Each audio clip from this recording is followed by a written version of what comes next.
Halo anak-anak hebat kelas 9, selamat pagi. Assalamualaikum warahmatullahi wabarakatuh. Bertemu kembali bersama Bu Dewi dalam pembelajaran IPA kelas 9. Apa kabar kalian hari ini? Semoga dalam keadaan sehat dan tetap semangat dalam mengikuti pembelajaran ya. Sebelum kita memulai pembelajaran, Bu Dewi ingatkan untuk terus menerapkan protokol kesehatan dengan mengimplementasikan 3M, menjaga jarak, memakai masker, dan mencuci tangan. Oke, sebelum kita memulai pembelajaran, yuk kita awali dengan berdoa terlebih dahulu. Semoga Allah mudahkan kita dalam menuntut ilmu dan menjadikan ilmu yang bermanfaat. Amin. Nah, anak-anak, adakah yang tahu hari ini kita akan membahas apa? Ya, hari ini kita akan membahas bab 10, yaitu tentang teknologi ramah lingkungan. Kenapa sih kita harus membahas ini? Tujuannya apa? Tujuannya pasti yang pertama adalah mengidentifikasi penerapan teknologi ramah lingkungan di sekitar kalian. Yang kedua, menganalisis potensi sumber energi alternatif di sekitar tempat tinggal kalian. Yang ketiga, menjelaskan perilaku konservasi energi. Nah, bagaimana? Sudah siap? Yuk, kita mulai pembelajarannya. Nah, apa yang ada di dalam pikiran kalian setelah mengamati gambar berikut ini? Apakah kalian akan berpikir tentang bis dan beca? Atau kendaraan zaman now versus zaman old? Atau kalian malah berpikir tentang polusi kendaraan? Ya, tidak dipungkiri bahwa kendaraan zaman sekarang pasti memudahkan kita melakukan mobilitas kemanapun kita mau. Tidak mungkin kan orang Pasuruan mau ke Malang naik becak atau mungkin naik sepeda. Nah, tapi tahukah kalian bahwa mobil, kemudian bis, dan sepeda motor itu menggunakan bahan bakar minyak yang termasuk dalam sumber energi tidak terbarukan? Ya, minyak, bumi, gas alam, dan batu bara termasuk dalam sumber energi yang tidak terbarukan. Pasti artinya jika suatu saat habis, maka energi tersebut tidak dapat dihasilkan kembali. Nah, kemudian kalau habis, apa sih dampaknya? Coba kita lihat sama-sama di video berikut ini ya.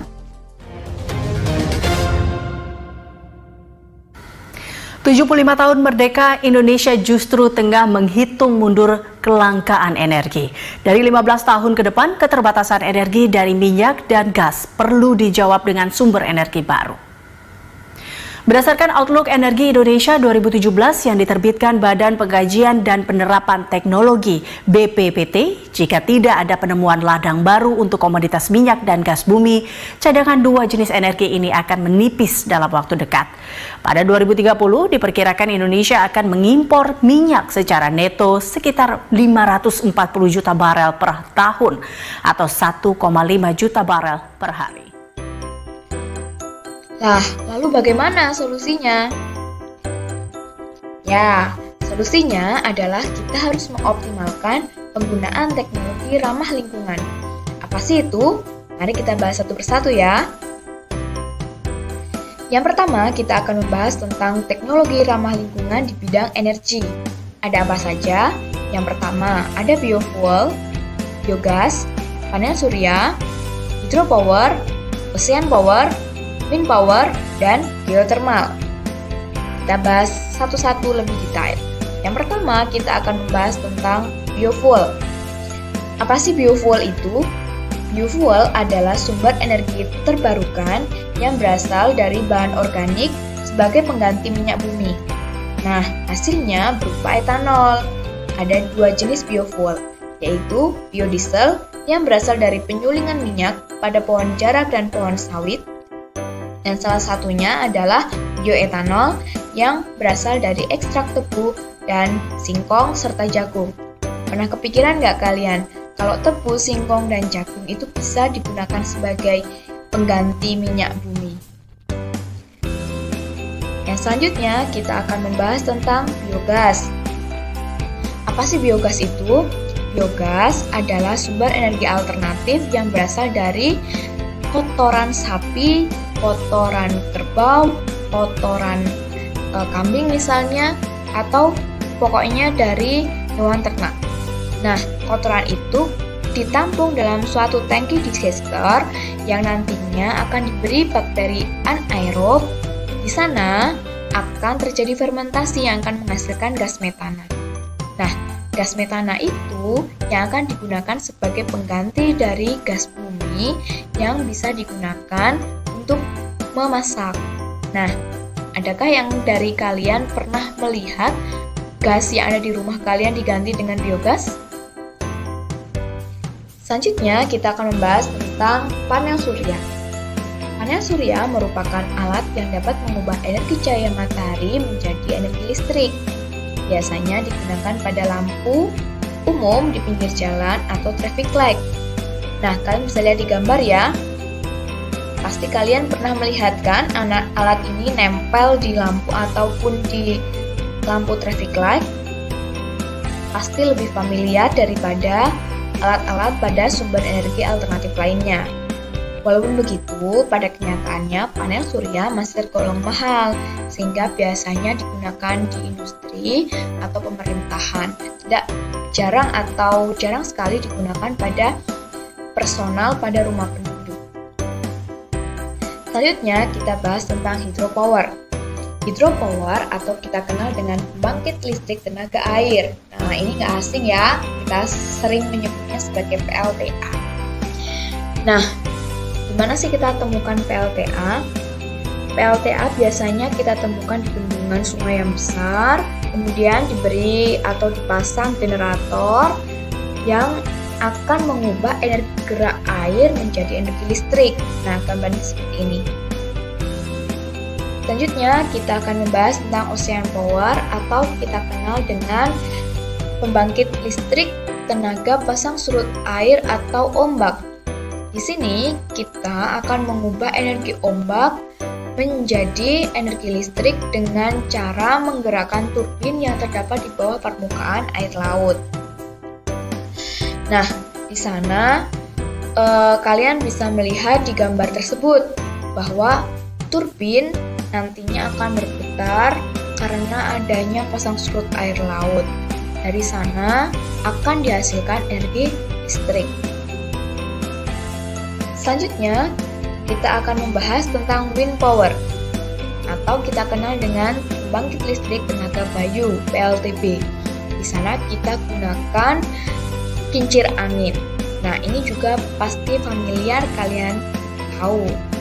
Nah, ini merupakan salah satu teknologi yang paling banyak dikembangkan di Indonesia sebagai sumber energi alternatif listrik. Yang terakhir, kita akan membahas tentang geothermal. Geothermal atau pembangkit listrik tenaga panas bumi biasanya ditemukan di daerah gunung berapi yang masih aktif. Nah, Indonesia merupakan salah satu negara yang memiliki gunung api yang masih aktif terbanyak di dunia. Selanjutnya, kita akan membahas tentang teknologi ramah lingkungan di bidang transportasi. Ada 3 jenis kendaraan yang termasuk teknologi ramah lingkungan. Kita bahas satu-satu ya. Yang pertama ada kendaraan hidrogen. Apa sih kendaraan hidrogen itu? Kendaraan ini merupakan kendaraan yang bahan bakarnya bukan bensin, pertalite, pertamax atau solar, namun dari gas hidrogen. Mungkin masih belum banyak ditemukan di sekitar kita. Namun, yang kedua, mobil surya, ada beberapa yang sudah ditemukan di Indonesia. Teknologi ini sudah banyak dikembangkan. Mobil ini bahan bakarnya berasal dari energi matahari yang diubah menjadi baterai. Selanjutnya, di mobil akan digunakan energi dari baterai tersebut. Nah, yang terakhir di sini pasti kalian sudah tahu, yaitu mobil listrik. Nah, mobil listrik ini sudah dikembangkan juga di Indonesia. Ingatkah kalian dengan mobil SMK?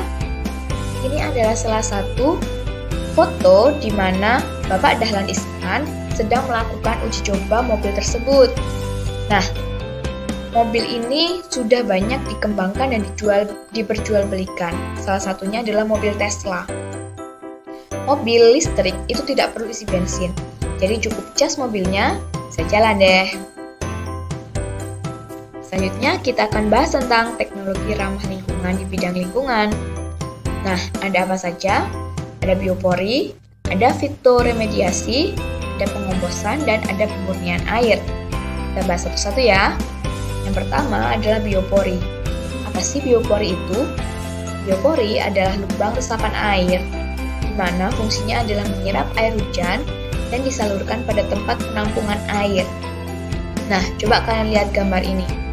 Saya yakin kalian sudah pernah melihatnya, namun hanya kurang memperhatikan secara seksama saja. Nah, biopori ini biasanya digunakan karena berfungsi untuk mencegah banjir. Yang pertama. Yang kedua, karena pada biopori ini akan diberi sekat-sekat yang bisa digunakan sebagai proses pengomposan sampah organik sehingga dapat membantu penyuburkan tanah. Selanjutnya, kita akan membahas tentang fitoremediasi. Masih ingat dengan bioremediasi ya? Nah, ini adalah salah satu bentuk bioremediasi, tapi yang digunakan adalah tumbuhan. Tumbuhannya apa saja sih? Ada bunga matahari, eceng gondok, dan sansevieria, atau kita kenal dengan lidah mertua. Nah, selanjutnya kita bahas tentang toilet pengomposan. Nah lo bingung ya, kenapa kok ada toilet pengomposan? Toilet pengomposan ini merupakan toilet yang didesain dan dirancang agar feses kita yang ada di septic tank itu hancur melalui proses pengomposan. Apa saja yang perlu digunakan? Biasanya yang digunakan adalah serbuk gergaji, sabut kelapa, ataupun lumut. Nah, dari sana akan membantu feses untuk menjadi kompos dan dapat digunakan untuk memberi manfaat pada tanah yang di sekeliling. Yang terakhir, kita akan membahas tentang pemurnian air. Pemurnian air di sini dibagi menjadi dua, yaitu ada pemurnian air sederhana yang biasa kita tahu dengan prinsip filtrasi, dan yang kedua adalah teknologi osmosis balik. Nah, yang terakhir kita akan membahas tentang teknologi ramah lingkungan di bidang industri. Ada yang kita kenal dengan biopulping. Apa sih itu? Biopulping adalah pengolahan limbah yang menggunakan mikroorganisme lignin, yaitu mikroorganisme yang menyebabkan pelapukan pada kayu. Jadi memudahkan proses pelapukan pada limbah kayu yang ada di industri ya. Nah, tadi kita sudah tahu teknologi ramah lingkungan. Apakah dengan teknologi ramah lingkungan saja cukup? Tentu tidak. Kita juga perlu menanamkan dan berperan aktif dalam konservasi energi. Nah, gimana sih agar kita bisa membantu konservasi energi sehingga kita dapat menggunakan energi itu dalam jangka waktu yang lama? Yang pertama, jelas hemat listrik itu wajib. Dilarang menggunakan listrik secara boros, menyalakan lampu ataupun TV yang tidak digunakan. Yang kedua, jika bisa berkendara sepeda dalam jarak tempuh yang dekat, maka berkendara sepeda saja daripada naik kendaraan bermotor. Yang ketiga, gunakan transportasi umum jika memang memungkinkan. Yang keempat, buatlah rumah yang hemat energi. Bagaimana? Dengan memanfaatkan banyak jendela dan ventilasi agar tidak mudah menyalakan lampu di siang hari ataupun kipas angin. Dan terakhir, yang bisa kita lakukan bersama adalah optimalkan sumber energi alternatif. Nah, ada nggak sih dampaknya? Dampak apa? Sekarang, sebagai generasi penerus, kita perlu mempertahankan Indonesia agar tidak kehabisan energi. Betul ya? Oleh karena itu, kita harus berperan aktif dalam konservasi energi. Tapi, apakah konservasi energi saja cukup? Berbagai macam upaya dilakukan agar kita bisa menggunakan energi ke depannya. Tapi, apakah menurut kalian mengembangkan teknologi ramah lingkungan itu benar-benar menjaga lingkungan kita? Atau sebaliknya, sebenarnya juga menghancurkan atau merusak lingkungan? Nah, yuk kita diskusikan dan analisis bersama. Ada nggak sih dampak dari penggunaan teknologi ramah lingkungan? Silahkan kalian cari tahu dan nanti kita jadikan sebagai bahan diskusi ya. Oke, terima kasih atas semangat kalian dalam mengikuti pembelajaran IPA bersama Bu Dewi hari ini. Tetap semangat dan jaga kesehatan ya. Bu Dewi akhiri. Assalamualaikum warahmatullahi wabarakatuh.